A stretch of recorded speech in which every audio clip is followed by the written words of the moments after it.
I've chosen a poem by Canadian poet Alden Nowlan, which uses language that we would probably not use today.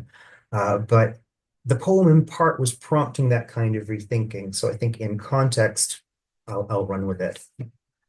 The poem, the words in the title is, He sits down on the floor of a school for the retarded.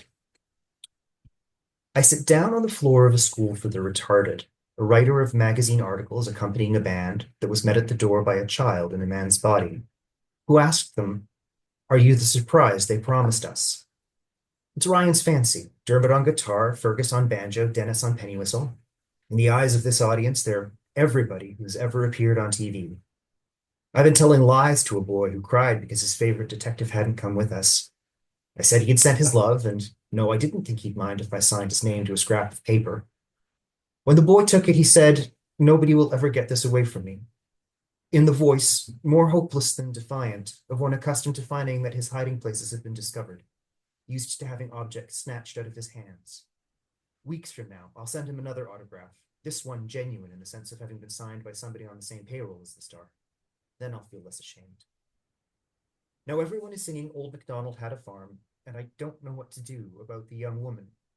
I call her woman because she's 25 at least, but think of her as a little girl.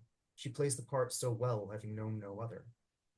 About the young woman who sits down beside me, and as if it were the most natural thing in the world, rests her head on my shoulder. It's 9 o'clock in the morning, not an hour for music. And at the best of times, I'm uncomfortable in situations where I'm ignorant of the accepted etiquette. It's one thing to jump a fence, quite another thing to blunder into one in the dark. I look around me for a teacher to whom to smile out my distress. They're all busy elsewhere. Hold me, she whispers. Hold me. I put my arm around her. Hold me tighter. I do, and she snuggles closer. I half expect someone in authority to grab her of me.